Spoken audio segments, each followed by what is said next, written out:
I got going, it was a little bit easier. So I'm not sure how it's going to come out, but I'm going to believe that God is going to use me and speak through me to minister to each one. The title of the message this morning is Dare to be Different. Many people in the world are daring to be different, and you can see this by the way their earlobes hang so low, or the many piercings they have, or tattoos, or different things, the colors of their hair, and you know, some have even gone as far as putting implants under their skin and deforming their tongues and their teeth, and they're daring to be different. But my question today is, the Christians, are we daring to be different? Or are we just the same as we've always been? Do we just blend together with one another? Or do we dare to step out, dare to be different than just the average person? Are you daring to be different? The message this morning is going to be in Exodus. I normally have a lot of scriptures. This morning I don't. But Exodus chapter 2.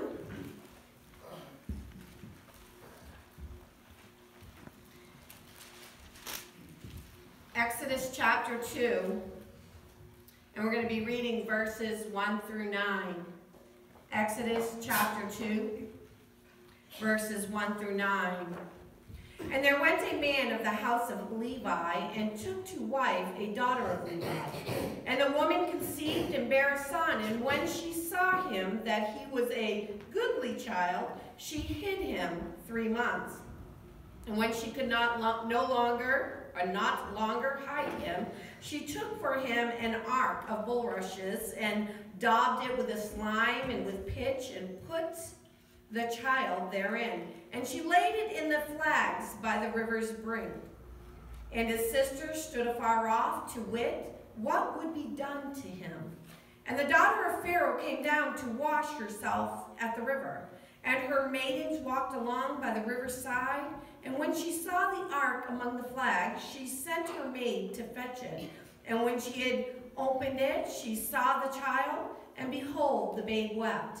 And she had compassion on him, and she said, "This is one of the Hebrews' children." And then said his sister to Pharaoh's daughter, "Shall I go and call to thee a nurse of the Hebrew women, that she may nurse the child for thee?" And Pharaoh's daughter said to her, "Go." And the maid went and called the child's mother. And Pharaoh's daughter said unto her, "Take this child away and nurse it for me, and I will give thee thy wages." And the woman took the child and nursed it. I'm going to kind of relate this story in the Bible of what happened. I'm going to kind of turn it around to us. Like, Moses was hid. That's the first thing that you notice, is that Moses was hid. What are we hiding? What is it that we're hiding? You know, many people hide different things. You know, sometimes it's sin. Maybe it's other things. Maybe it's gifts or talents that God has given you. What is it that you're hiding? You know, sometimes when you first meet someone, they're hiding. You know, you may not know them very well, or you may think you know them very well, but then find out they're hiding something about themselves, about their personalities or something. But what are you hiding, and why are you hiding it? Why are you hiding it? Maybe you're hiding something because of feeling inferior, not feeling worthy, not feeling good enough is why sometimes we hide things. We feel like, oh, I'm just going to sit back and I'm not going to do a lot. I'm just going to be silent because I'm not as good as this person or that person. And that makes me to think of, you know, what about Haley and Cameron and Christina? You know, they could sit back and say, well, I'm not as good as Sister True, so I'm just going to sit back here and do nothing because, you know, she's got, I don't know what she's got for music, but she's amazing in what she does. God has gifted her and talented her in that, and she's had some training and some classes, I'm sure, but they could choose to sit back and hide that talent that God has given them and feeling inferior to someone else, and sometimes people do that. Sometimes we hold back and we hide things. How about sometimes we hide things because of fear? Fear can cause us to not to let something be revealed, but to hide it and to keep it hidden. How about sometimes we hide our gifts or our talents because of laziness, or because we're comfortable where we're at. Or we use the thing, we're too old. We're too old to do anything for God. We can't do anything. Oh, we're beyond our years. Well, tell that to Sarah and Abraham. We're beyond our years. God can't use us anymore. Or they hide their talents and their giftings and what God wants them to do because they're too young. Oh, nobody will respect me. Nobody will look at me like they do this brother or this sister who's more mature in the Lord, who's been saved longer. They've been saved longer than I've been born. So I'm just going to sit back and I'm not going to do anything. But what you don't realize is that you are like a diamond. You are like a diamond, and you're special, and you're bright, and you're brilliant, and sometimes we hide all that we are in Christ because of all these other things, fears and all of this, and God just wants us to stop hiding. He wants us to come out from hiding, and, you know, we might need some brushing off. We might need some cleaning up. We might need some mercury to, oh no, that's for gold. Okay, but we might need some cleaning up. But we are like a diamond, you know, we should be shining bright and we shouldn't be hidden, because as we come out and no longer are in hiding the gifts and the talents and what God has created, what God has for us, and when we come out and we stop doing that, not only does that bring us joy, but it brings others joy. You know, if Sister True's never got up and played another song, we would not have the joy that we have.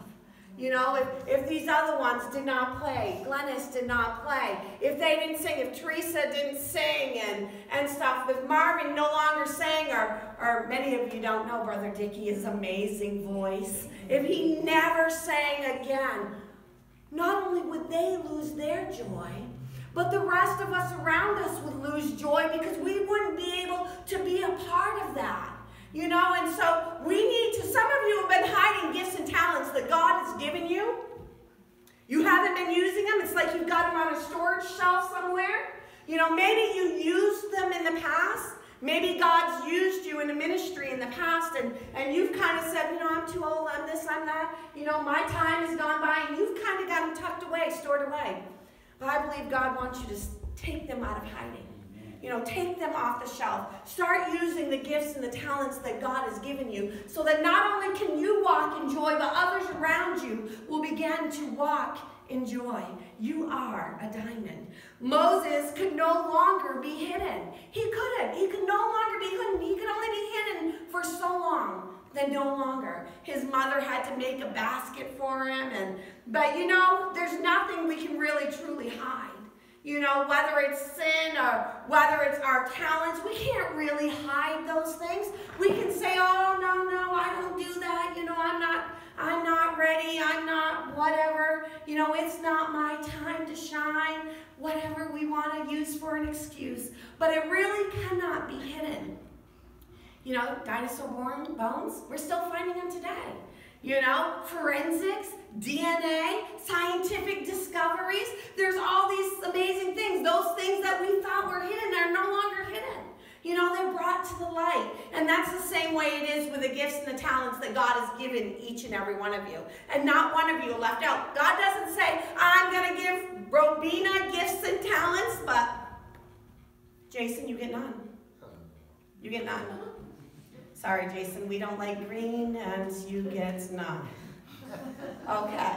So, no, God doesn't work that way. God has given each and every one of us gifts and talents. And do we choose to walk in them? Do we choose to mature in them? Do we choose to come out of hiding and coming out of our own shell and do something about them? Or do we say, well, I know God's given me that, but I'm just going to store it away. You know, maybe another day, maybe another time, maybe when it hasn't rained for 40 days, we'll pull it off the shelf. No, you know, and how many of us can say, when looking at other people or have done this before, you look at somebody else and you say, boy, oh man, that kid's got potential, or that person has potential. Oh my, you know, you can just see it. And that's the way it is with being up here. I can see some of your potentials. I can see, what God could do if you would just stop hiding. Come out. Take a step of faith and say, God, I want to do whatever it is you called me to do. We keep saying that this church is going to grow. We keep saying God has given this church a message that these walls are going to be knocked out. But in order for that to happen, we have to have people that are willing to say, I'm willing to do a Bible study in my home. I'm willing to start doing Sunday school or children's church. Or I'm willing to help out in the ladies' ministry. Or I'm willing to do a nursing home ministry or whatever it might be. I'm willing to do this for the Lord. Because if no one's willing to do anything, if no one steps forward and say, hey, God's gifted me and talented me in this area and I'm willing to be used by God. If we all just sit back and wait for somebody else to do it, and we all just stay in hiding, it's not going to get done. It's not going to get done. And when the growth comes, how are they going to be fed all the time? How are they going to be ministered to? Because we need more than just the preaching of the word. The preaching of the word we do need. It's what changes our lives. It's the word of God that changes our lives. But how many knows that when you're a new believer, you're new, you need it more than just Sunday. You need it Monday, Tuesday, Wednesday, Thursday, Friday, Saturday. You need it all the time because you're growing. You need those relationships. You need the Word of God. You need to be able to interact with one another and stuff. But we must be willing to be used by God. Moses was amongst the reeds in a basket. He was in a safe and secure place. And some of us liked that. We like to be safe and secure. We've been doing this for how long? We've been sitting here. We've been doing this, and this is all we do. And we feel safe and secure, and we feel comfortable, And sometimes that's why we don't come out from hiding our talents and our gifts, because we're comfortable where we're at. We're safe. We're secure. Nothing's going to harm us. Nothing's going to hurt us. We're good to go. You were once amongst the reeds of the world. You were once amongst the reeds of the world. But God brought you out and you received salvation. Amen. Amen. You are now amongst Christian reeds. Think of us all as reeds. We're all Christian reeds, And we're safe and we're secure when we're amongst our group. I don't know about you guys, but I feel safe and secure around you guys. I could feel like I could come up to any of you or I could speak to any of you. I feel security, We're a family, we're a group of believers. We help one another, we encourage one another, we're there for each other. I believe that if I was going through something, you'd be there for me and I'd be there for you. We feel safe and secure, but what we need to do is dare to be different. Don't everybody be a Jason. No, don't everybody, sorry Jason, I'm just picking on you. But we're not all to be the same. We're not all to be doing the same thing. That's why God has given each and every one of us different gifts and different talents, is so that He can use each and every one of us in different ways. We all can't be the piano players. We have quite a few piano players in this church, but we have some guitar players. We need, some other instruments. We need some other tools. We have, other giftings that God has amongst each and every one of us.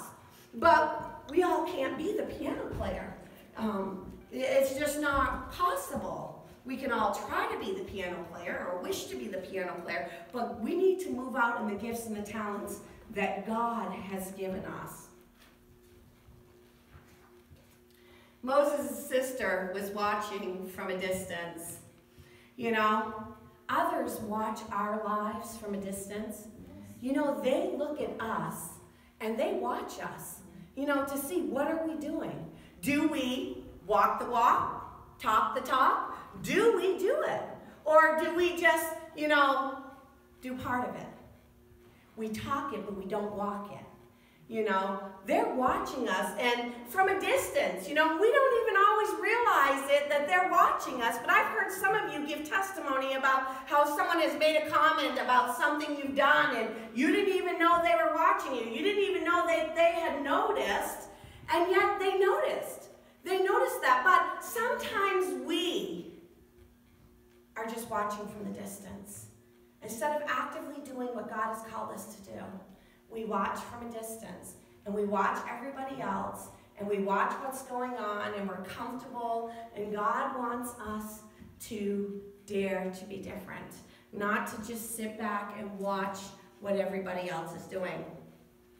Moses was taken from amongst the reeds. God has chosen you.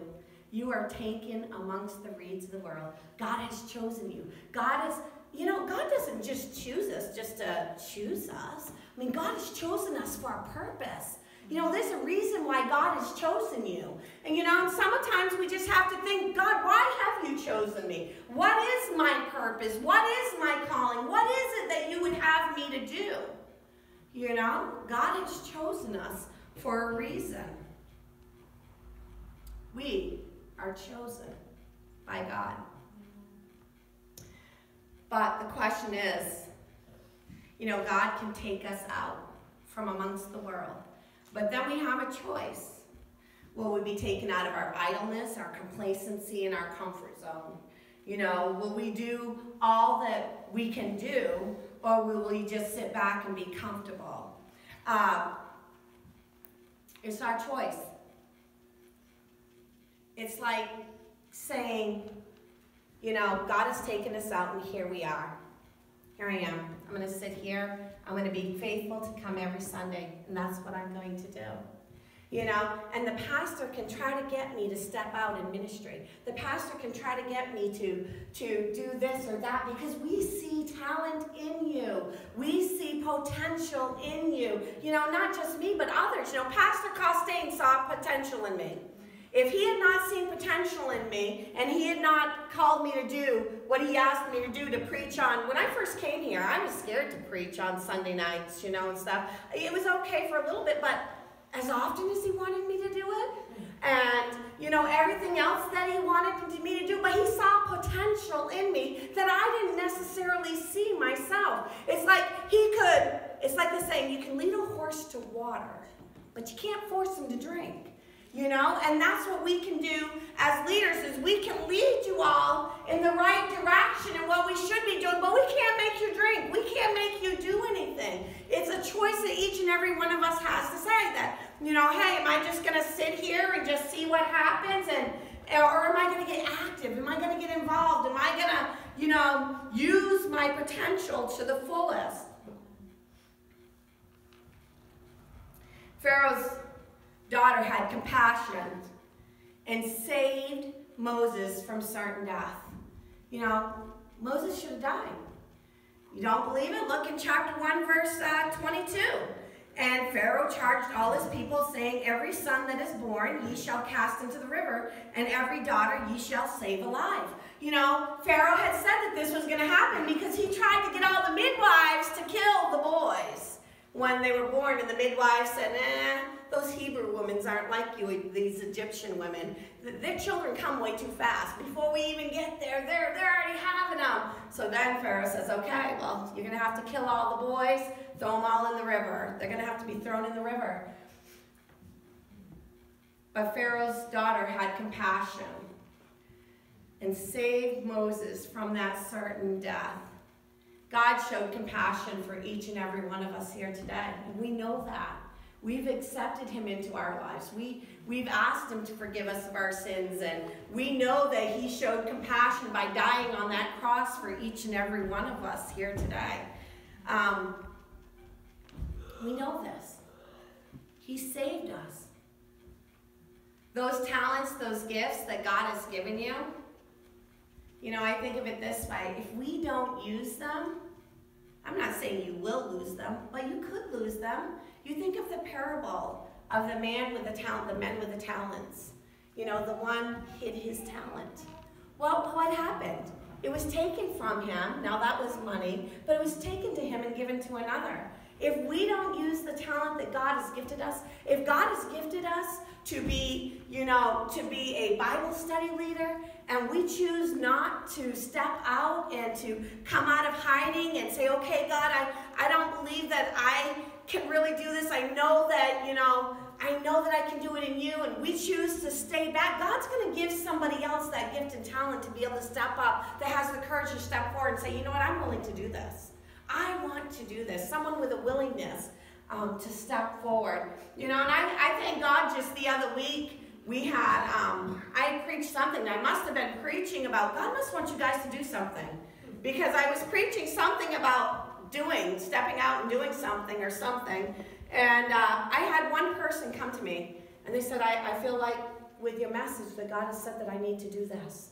I was like, wow. I'm like, praise God. Somebody that's willing to step up and do something new, to be different than everybody else, than just sitting back but to step out and do something. And I know most of you guys are doing something, but there must be someone here that God wants you to do something and you're not doing it yet, and He's trying to convince you that you should step out and do it. Dare to be different.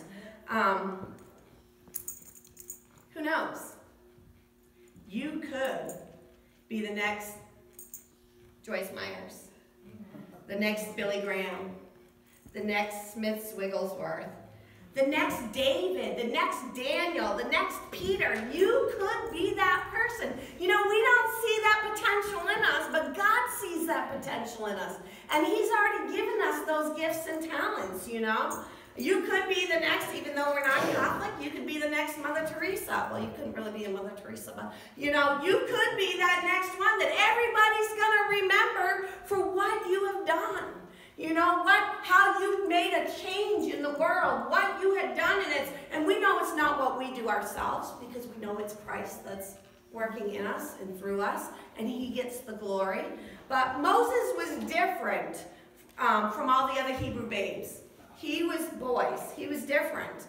And we know he was different because he was saved.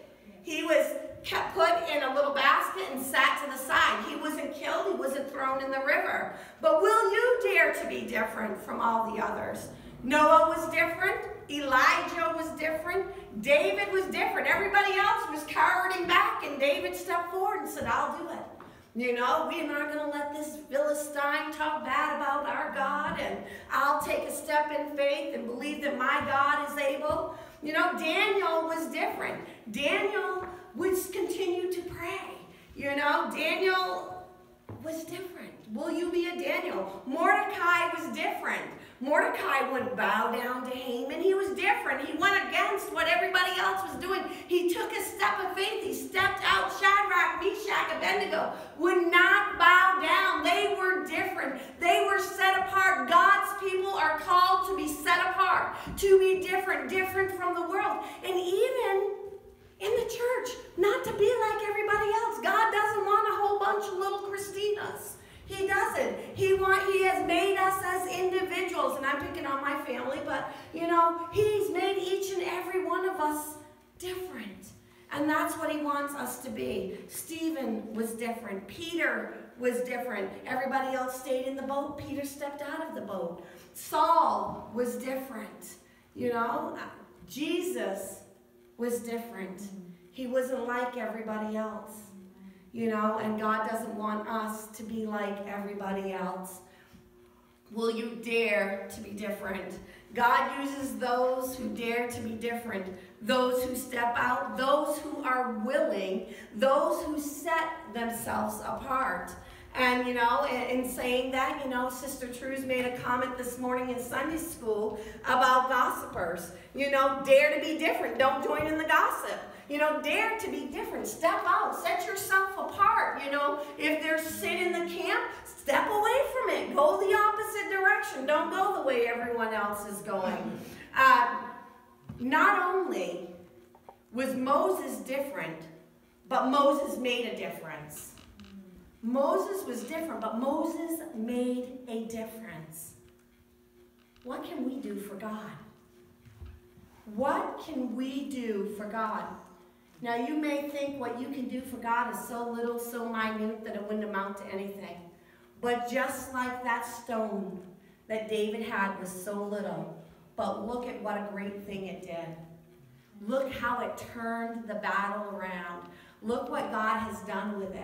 You know, and so that thing, that talent that we have that might be little, that we might not think is much. You know, my mother said that I would never shut up. She would say to me first thing in the morning, Tracy Lynn, will you just shut up until I've had my first cup of coffee? Little did I know that's a gifted talent that God gave me. You know, but there's things that God's given us that, you know, other people see as negative, but God has given it to us so we can glorify Him with it. We can glorify. We still joke about that with Mom, you know, how she'll, you know, I say it sometimes now to my kids, just shut up until I've had my first cup. Or we say, please be quiet. We don't say shut up. We try not to say shut up. But, you know, what is it that you can do for God? And how will it affect the lives of others? Because we do things for God, not only just for ourselves, but for others. You know, when you're doing a ministry, and I'm going to pick on Sister Truce again, but when she's up here doing the worship, she's not doing it. And Brother Wheeler, the two of them are basically the leaders here. Sister Truce is the leader of the director of music, and Brother Wheeler is leading in the song leading and singing. You know, they don't do it just for themselves. They're not moving out in that ministry just for themselves, but they're doing it for others to glorify God. And when you step out and you stop hiding and you do what God has called you to do, it's going to glorify God and it's going to bless others. It really is. It's going to make an impact in others' lives. You know, and that's what we want to do, is make an impact. You know, will you dare to be different? You know, we're going to need Sunday school teachers. We need help in the school. You know, some of you, God is gifted and talented in construction. Some of you, God is gifted and talented in teaching abilities and you know, just being with kids, being interactive with them. Not everybody can handle kids. Reality is, not everybody can handle kids. But some of you, God is gifted, you know, has given a talent to work with kids and stuff, and yet we have a need in that area. You know, there's many needs in the body of believers. There's many needs in a church. And if each and every one of us will just stop hiding, stop sitting back on the shelf, getting dust on us. You know, if we just start doing what God has called us to do, we're going to begin to see the church flourish and grow. And more people are going to have joy because they're going to be rejoicing in you and what you've done and how you've brought joy to them. You know, Sister Linda, good morning. Sister Linda, you bring such joy. When you used to come down for the programs and you dressed up in your clown outfit and you did that, you know, that was probably a little thing for you, but huge impact on our lives, you know, and it brought all of us such joy, you know, you being you know, stepping out and just doing what, you know, God's gifted you in, you know, and we all just need to do that, because I believe each and every one of us wants to see this church grow. But in order for this church to grow, we must grow as well. We must not become complacent and get dusty. And I did my hair differently today. Dare to be different. So I said, okay, I'm going to do what the sermon says, dare to be different. All right. Christina, save me, please.